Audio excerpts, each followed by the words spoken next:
Welcome to the deep dive. Today we're getting into something, well, really powerful, those everyday conversations. Specifically, the stress-reducing conversation. Sounds simple, maybe.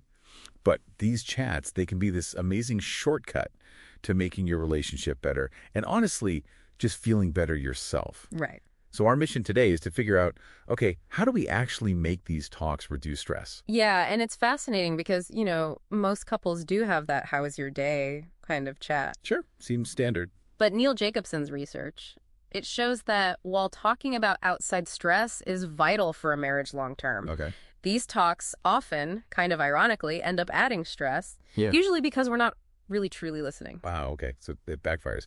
How do we flip that? What's the first practical thing you can do? Well, it starts with something basic, maybe surprisingly so, timing. Timing. Yeah, just being aware of when your partner is actually ready to talk. Some people need to download, like right away. The minute they walk in. Exactly. Others need space first. Yeah.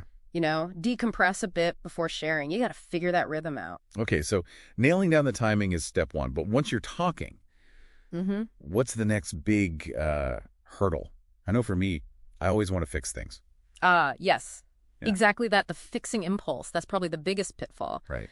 So the cardinal rule here, like the main guideline, this chat, maybe 20, 30 minutes, it's not the time to hash out your own relationship conflicts. Okay.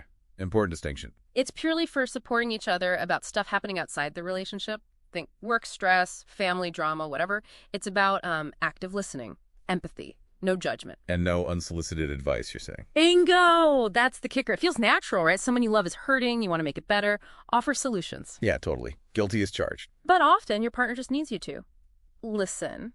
Yeah. Be a sounding board. Remember Carrie and Jeff? Yeah. Jeff would just, shut down completely when Carrie jumped in with advice. Right. Clammed up. But when she just asked questions, listened, he opened right up. The motto should almost be, don't do something, just be there. Just be there. I like that. It reminds me of what Haim Janot said, the psychologist. Understanding must precede advice.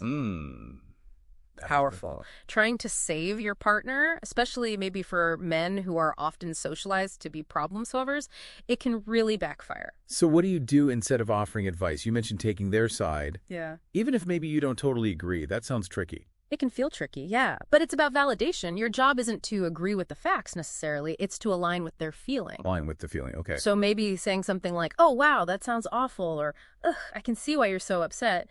Even that phrase, poor baby, which, might sound a bit much out of context. Right, it could land wrong. But the spirit behind it is pure solidarity. It's saying, I'm on your team, I hear your pain. It's that unconditional emotional support. So it's less about the specific words, poor baby, and more about conveying, I'm with you on this. Exactly. It's that us against the world, or at least us against this problem feeling. Like with Hank and Wanda, the don't version, where Wanda basically agrees with Hank's boss. Yeah, she sides with the enemy and poof, Hank shuts down. But in the do version, she just shows solidarity, asks questions. And he feels safe, he feels heard, he opens up. It's about creating that safety. But why is it sometimes so hard to just listen to negativity? Yeah. Why do we rush to fix it or shut it down? That's a great question. Often it goes back. Maybe childhood stuff, being told not to complain or that negative feelings aren't okay. Okay. So old habits. Could be. But happy couples, they kind of have this unspoken rule. When you're in pain, the world stops and I listen. That's a high bar, but a good one. And a practical tip here, avoid asking why.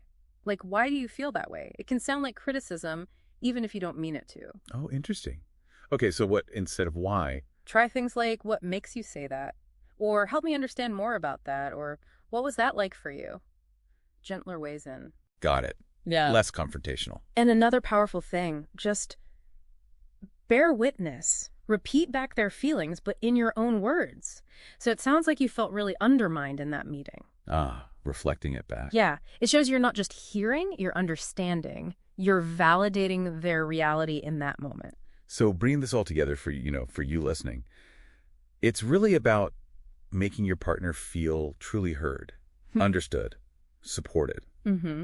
And it sounds like it's even okay to just ask, right? Like, hey, do you just need me to listen right now? Or are you looking for ideas? Absolutely. Clarifying expectations is huge. That directness builds so much trust. Yeah, kicks the guesswork out. And zooming out, doing this consistently, these deep dives into each other's daily worlds, it builds this deep conviction that your partner truly has your back. That they're on your side. Which is just fundamental. It's the bedrock of a really strong, lasting friendship within the marriage or relationship. So it's more than just venting. It's actually like relationship glue. Okay, here's a final thought then. If you ever feel a bit disconnected, could it be linked to maybe having different needs around closeness and separateness, that kind of push-pull dance we all do? Ooh, that's interesting. Maybe exploring that through these kinds of intentional, stress-reducing conversations. Maybe that's the key to unlocking an even deeper connection. Something to think about.